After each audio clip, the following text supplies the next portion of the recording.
Guys, after a slow start, we finally get the confrontations with the Defenders we've been looking forward to in one of the most entertaining episodes of any of the Marvel Netflix shows yet.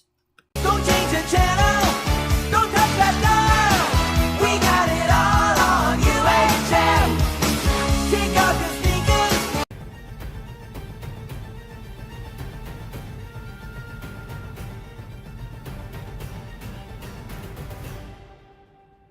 Hey guys, it's Hammer Review The Defenders, Episode 3, Worst Behavior, and holy shit, guys. I mean, if it is any indication after these first two episodes, this show is fucking killing it. I mean, this episode was a completely different story, because the first two episodes, sure, we had a lot of really great character building and things like that, and yes, we did have Luke Cage and Iron Fist meet briefly, and then Jessica and Matt, met briefly, but this episode really took things off, and this episode was so much better than the first two. Not the first two weren't great, they were a great start, but this really is that payoff that we've been waiting for, and this is what everyone's been saying, that this is why Marvel needs to do shorter seasons, because already we're on episode 3, Defenders have already met, and I love what we got here. We got some backstory for Elektra, we got a lot of stuff between Iron Fist and Luke Cage that was fantastic to see.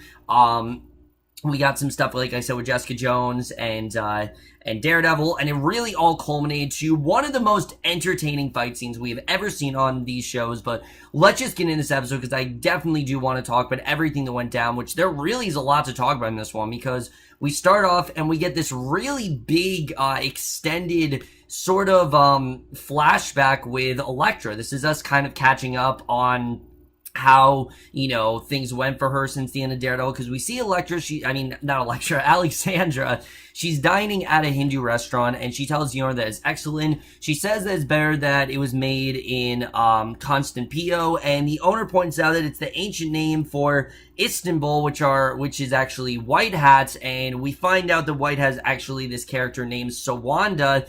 He comes in and tells her that they have Black Sky, and Alexandra goes with him. She says that she's been waiting too long for it. She unwraps the body, revealing Elektra, and like I said, this basically took place directly at the end of Daredevil. If you remember, we saw her being resurrected, and so Wanda warns that it will use just the last of their resources, and Alexandra insists that they do it. The hand begins the ceremony. They place the body in the sarcophagus, and once they seal it, they pour the black liquid inside, and later, Elektra just opens the liquid. She emerges from the liquid screaming, and Alexandra's waiting for her, tells Elektra that her fear and pain will pass. She offers her hand, and Elektra then slips it away, which, that was awesome. Just seeing that Alexandra basically is the hand. I mean, she is the head of this organization. She really is that hand, and Alexandra tells Elektra that it's Elektra's home now. They are her family, and she is waited to meet her. And when Elektra attacks her, Alexandra easily avoids her blow. She pins her, comforts the screaming woman, and I love how equal of a fight this really is. Elektra, obviously right now, she can't really do anything because it's like she's a whole new person, but Alexandra pretty much has the upper hand here, and she feeds her. She says that her language and instincts will eventually come back, but that's really all. Elektra is an entirely new person now, and she says that Elektra lived and died, and the darkness she saw on the other side is something she also has seen more than once, and all Alexandra wants is to never see it again. But now that they're together, it's not something that they need to worry about. And again, Sigourney Weaver, just so damn menacing in this scene. I can't say it enough. Sigourney Weaver's killing every scene that she's in, but Elektra wonders who she is, and Alexandra tells her that she is everything. Alexandra then takes Elektra to a rack of weapons, says that ultimately, no matter what Elektra chooses, she is the weapon, and she chooses a pair of, Wikazasi, I don't know how you really pronounce it, but Wakazasi, and she begins her retraining. Her trainer initially knocks her down, because remember, she's basically had her entire mind wiped, so she has to have this stuff retaught to her, but Elektra grows more proficient and soon defeats him, and as Alexandra watches, Elektra defeats larger groups of opponents, and I love the way the scene is done. She starts off with just 3 of them, then it's 6, then it's 12, and before you know it, she can take down pretty much anyone, and she fights the largest group in darkness, literally kills them all, and Alexandra then opens a case with a red costume, tells Elektra that is who she is, and now we are basically caught up to Black Sky as a whole. This was a fantastic opening. It really did, show us who she is. You know, it brought us back to, okay, this is why Elektra is doing what she's doing. This is how she became what she is. And I just thought it was a really great start to a truly epic and phenomenal episode.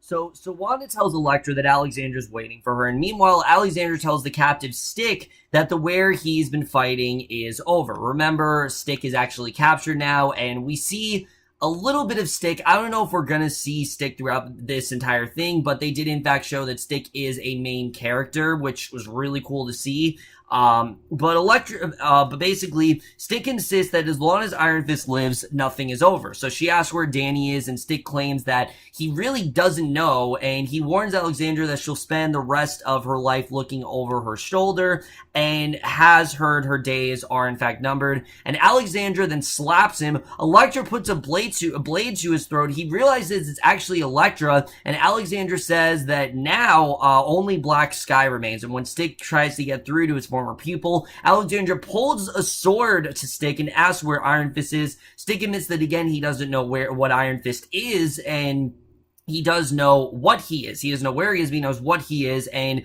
he headbutts Elektra back, knocks the guards back, grabs a sword, and when Alexander says that he'll die right there that night, he just cuts off his hand. Yeah, so Stick breaks free, cuts off his hand, and clearly he is going to protect the defenders, and he escapes through an air vent, and that was just badass. I mean, that's one of the many badass scenes we get here, but that was awesome to see, and the fact that Stick is just not letting Alexandra get to him, I thought was really awesome, and I definitely really did love seeing that. One of the many things I really did love seeing here. But then we cut back to where we left off in the last episode. See, at the police station, you know, we did see this brief scene between Nat and Jessica, but this is really the episode where we see a lot more scenes with these two. And right off the bat, these two have fantastic chemistry. I mean, Charlie Cox and Krysten Ritter, they just bounce off each other so well. Matt tells Jessica that a friend referred him, and Jessica figures that Hogarth sent him, and because, you know, who else would it be? And she says that she's not paying Matt.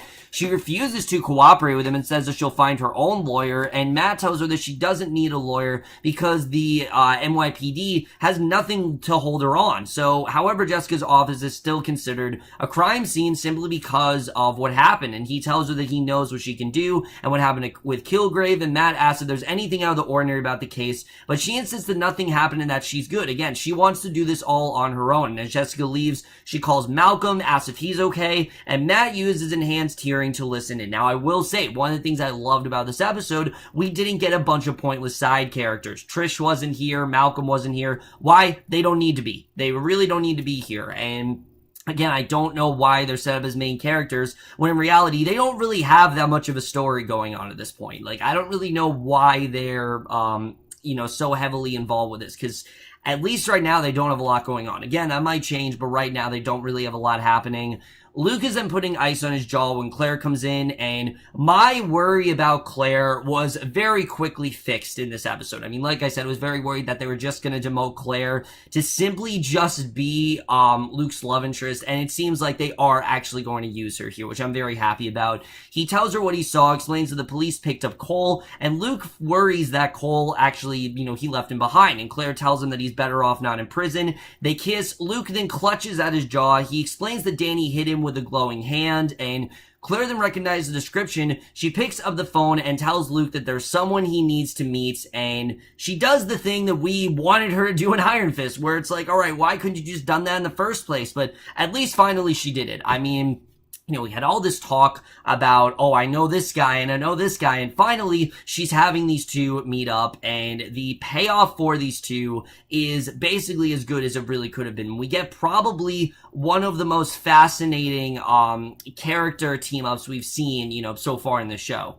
The next morning, Luke goes to the dojo. He meets with Danny, and they argue about who actually punched first, and Danny says that he earned the Iron Fist and explains about Kunlun, and Luke is just laughing it off. I mean, everything that Danny said, yeah, it kind of is laughable. Even Colleen admits in this episode that you know, that if she didn't have first-hand experience with this stuff, yeah, it is kind of laughable to think about. Danny and Claire then figure that Sawanda is connected to the hand, and Colleen warns that they're in everything, and Claire insists that they're on the same side, and she and Colleen are going to leave them alone to talk. So they know that obviously these two, they're actually very similar, and I thought this was a really good move because, yeah, Luke and Danny do have very similar ideologies, but they're also very different. And that's something we really do get into here, because we then see Jessica. She goes to the Raymond apartment to tell Michelle that John is actually dead, and the PI wants to keep investigating on her own and tells Michelle not to worry about payment, and Jessica explains that someone was targeting Raymond, and Michelle insists that her husband wasn't that great of a person, so, wasn't that kind of person. So neighbors then come by,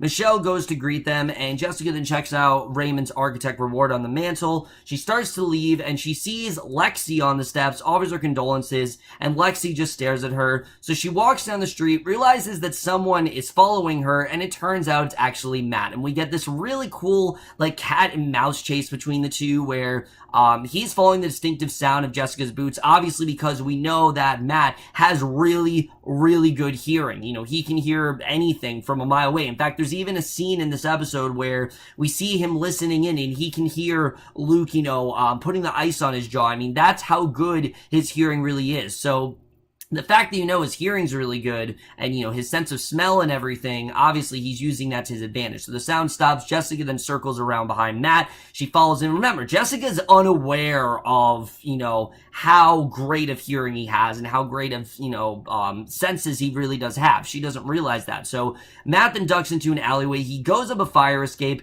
Jessica then snaps photos of him before he just disappears across the rooftops, and I just love the way this was done. Jessica's using her PI skills to her advantage, and Matt's using his sense of, sound to his advantage. So Duncan and daughter design Raymond, that's Raymond's firm. He calls and asks Jessica to come in. So we then get this incredible scene between Luke and Danny where they exchange notes about their origins, and Danny tries to explain about his chi. He says that he had to pass a test involving a dragon, and Luke doesn't believe him. He's just laughing it off. There's no way this guy can actually be serious. So Claire and Colleen listen in, figure that's going better than expected. Meanwhile, Danny says that he went to the warehouse to help people, and Luke points out that he beat Cole, and Danny insists that he wasn't going to kill Cole, and warns that the hand is dangerous and Cole is actually involved with it, and Luke says that he's not a white kid who slams people into walls, and points out that Danny isn't sitting in a cell like Cole is. And again, you see how different these two really are. For Danny, this is very personal. I mean, the hand killed his parents and have personally kind of victimized him his entire life. He's always been an enemy of the hand, and he feels like it's his duty to take them down. Luke, however, this is his city, and he wants to do what he can to protect it. And anyone that, comes in competition with his, that tries to put his city at harm, he will, take them down. So yes, they do have very similar, they do have very similar moralities in that way. And I thought that was definitely very interesting the way we really did dive deep into that here. But basically, they snap at each other, and Luke figures that Danny's actually privileged. He tells Danny to think twice about using the Iron Fist on people trying to feed their families, figuring that working together won't work out, and leaves. It's just not gonna happen at this point. There's no way that he's going to work with him, and eventually these two are gonna work together. I mean, there's no way they're not gonna work together. It's just not, we know obviously it is going to happen eventually.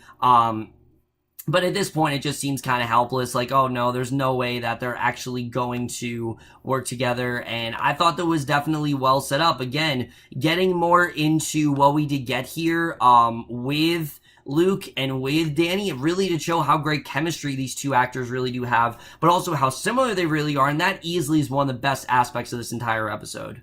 At jail, we see Luke. He visits Cole. He tells him that he'll be arraigned within 24 hours, and Cole insists that he's not going to make a deal and that they're watching, of course, them being the hand. And the longer Luke talks, the worse it's going to look. So Luke asks who White Hat is, and Cole tells Luke to stay away. So clearly he's involved with some really shady shit, and he needs Luke to stay out of it as best as he can. And when Luke asks if it's the hand, Cole asks Luke to visit his mother and take her saying Lotto take it on his behalf and say that Cole is sorry. So Danny, in the meantime, is wondering if Luke was actually right, and he can fight the hand using his connections and access rather than just blatantly punching people. And Colleen then points out that Luke doesn't understand how dangerous the hand really is, but Danny figures that he can go right to the top, and she tells Danny that he's a warrior, not a businessman, but Danny figures that he should use every tool at his disposal. And again, I really loved how these two, despite being very different, are really starting to understand how they can use each other to their advantage, how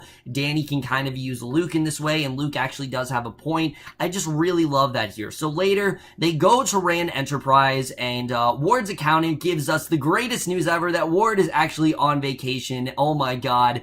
I mean, that in general is enough of a reason to love this episode. Just the fact that Ward is gone, I'm so happy about. We don't have to deal with all of that, but they ask about the hand, and even though Ward is, probably going to be better in season 2, still not a fan of the character in any way, but they ask about the hand, explain that the organization is doing something in New York and they need the account to help them. She checks the locations that Danny has been to and cross-references short-term holdings, and 3 of them shut down on the same day, and they all made deposits into one place in New York, Midland Circle Financial. And she remembers that Ward actually told them to cease doing business with them and give them the company's address. So once she leaves, Danny tells Colleen that there's another way to attack, and he has to do it alone. So, obviously what he's talking about. He's going to do it with his words, and, he's going to attack them, vocally rather than do it in a violent manner. So at D&D, Jessica posing as a company rep, she meets with an architect and charms, and we're reminded how well Jessica's able to do this stuff. I mean, just her whole Valley Girl persona, I've always loved that, but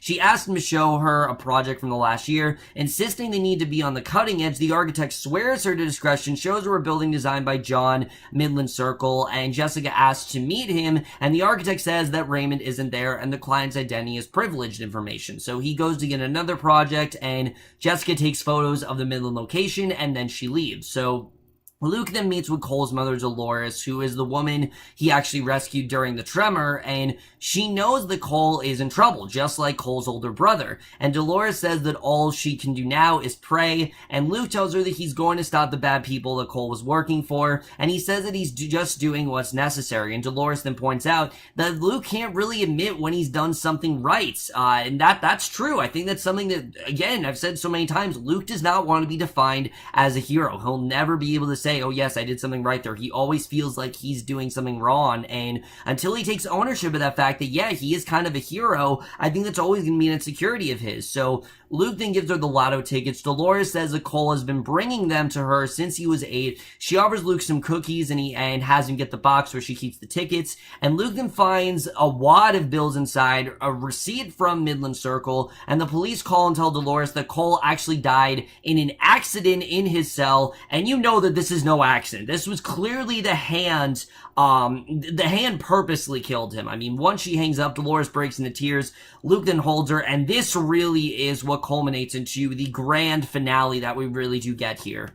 So Colleen is then meditating in the dojo. She hears someone coming up the stairs, and it's Stick, and he's clutching the strump of his right hand. He asks where the fist is and collapses. So obviously he has some sort of connection to the Iron Fist. He needs him, and I can't wait to see the way that goes down. But Danny arrives in Midland Circle wearing a suit and goes inside. He demands to see the CEOs, and the guard then lets him go up. Danny tells the gathered CEOs that they transferred illegal assets through his family's company, and he knows that they killed his parents. So Alexander comes in, says that he seems much more disciplined than she anticipated. She invites Danny to continue threatening them, and at the same time we see Jessica. She enters the lobby, and Matt then approaches her and tells her that she's in serious danger and should leave. So obviously he knows this is not the right place to be. She refuses, says she has pictures of him moving, and Matt then smashes her camera against a pillar. Not because he, doesn't want to take pictures, but because he knows how dangerous, the dangerous waters that this really is. I mean, this is,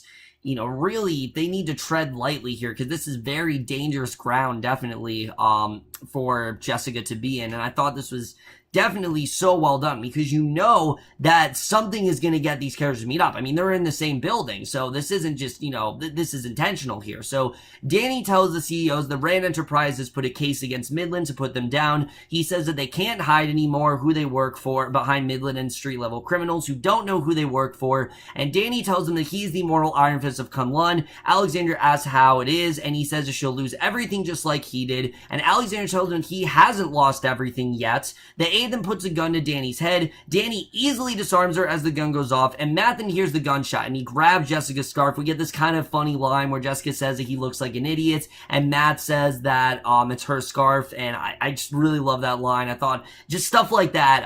The show's really embracing its humor very well, but he puts it on it as a makeshift mask. He then heads upstairs. Alexander tells Danny that she doesn't plan to kill him. The doors then close, and Alexander says the CEOs will rip through the aid to get to Danny. All of the CEOs CEOs draw batons, and yes, every single one of these CEO agents are in fact, these people who just look like simple board members. They are actually members of the Hand, and this was fucking awesome. I love the way that this actually did play out here.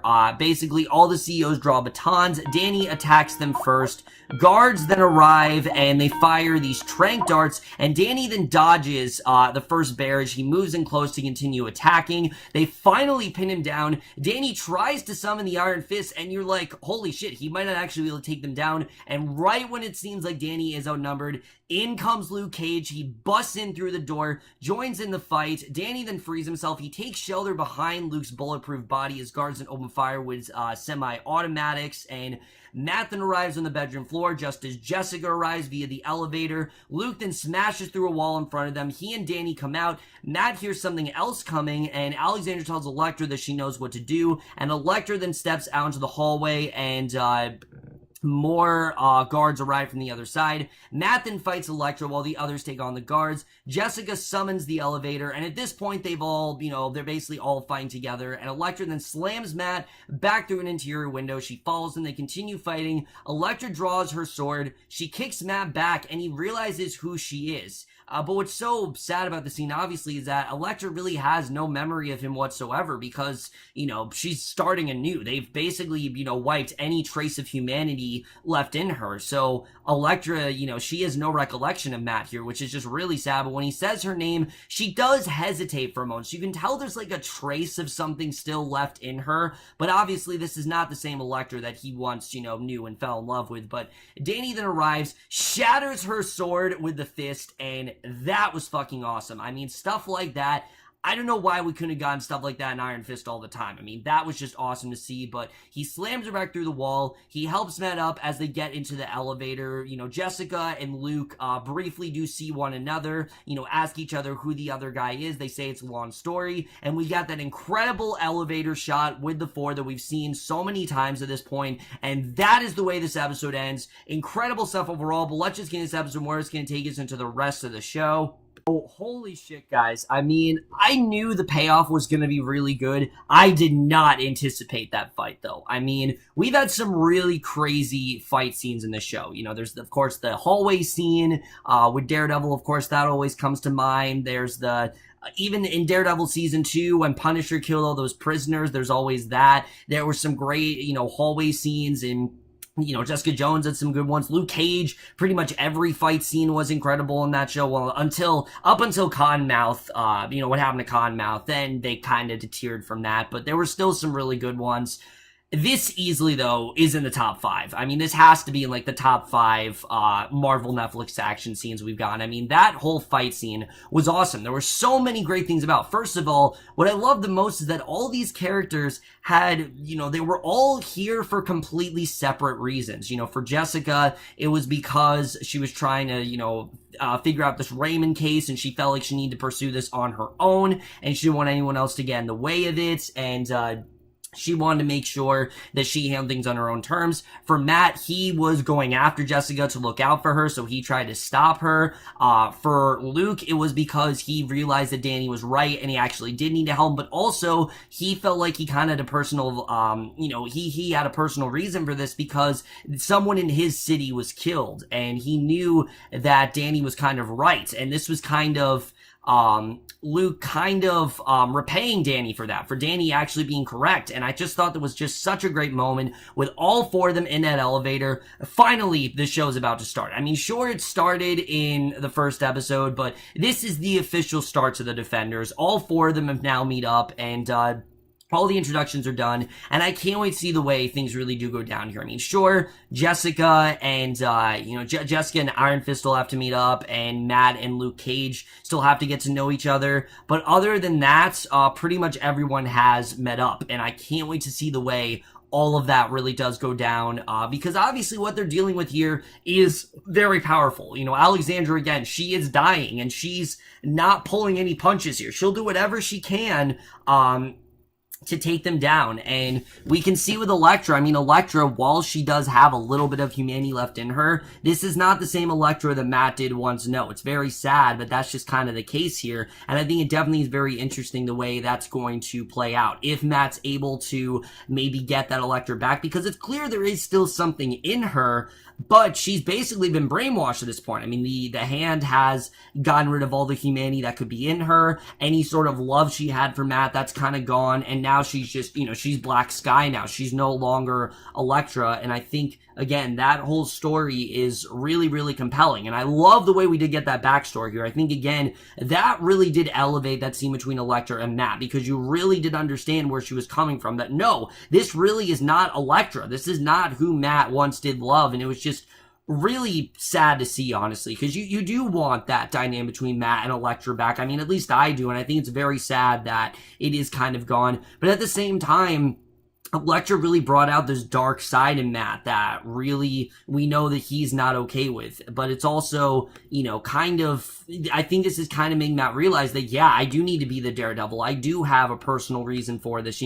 I need to be the one to, be that vigilante. I need to embrace that persona. I think he's really starting to understand that that is necessary here. And I think that's definitely something we're going to get here, is that this is really what's going to make Matt realize that he does in fact need to go back into that persona. And I can't wait to see the way all of that. And then Stick. Obviously, seeing Stick cut off his arm, that was something I definitely was not expecting. But there is definitely some sort of urgency within Stick. He has some sort of connection to the Iron Fist. He needs him for some reason, and I can't wait to see the way that goes down as well. Also, seeing Danny actually summon the Iron Fist to the point where it completely just destroyed that sword that was coming at him, that is what we need to see from this character. I mean, not the whiny, sort of white rich boy that Luke Cage said he was. We need to see Danny do that pretty much every time. I mean, if we saw that in Iron Fist, then yeah, I definitely would respect this character more. And now I really do. I really am starting to like this character more as the show goes on.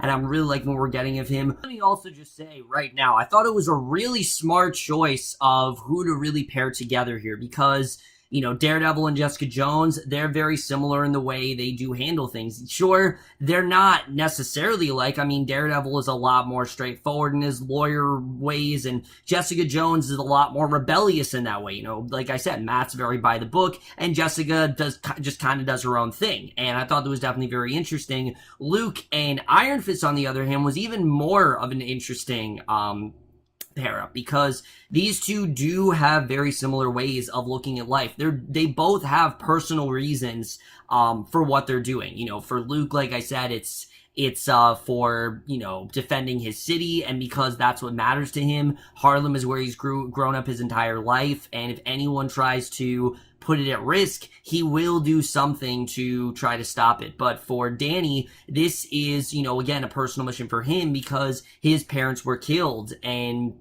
he's always had this hatred for the Hand. He's always wanted to see them, he's always wanted to cause their downfall. And I love the way that not only are these two coming together to kind of realize how similar they are, but also realize that a lot of what they've been doing is not the right way to handle things. I mean, for the first time, I think this is really the first time where Luke Cage's way of helping people did not really work. And I thought it was really interesting to see the fact that Danny actually did have a point here. It also helps that Mike Colter and Finn Jones have infectious chemistry. I mean, Heroes for Hire series, I think, is definitely evident after the show. I think definitely those two, we're definitely going to see that happen. But I really do love what we got here, and I think this really is going to change these two a lot. I think that's really what this show is going to do in general. Now that we've seen these four moving forward, how are they going to change each other's lives? I think that's definitely something we're going to go into moving into the rest of the show.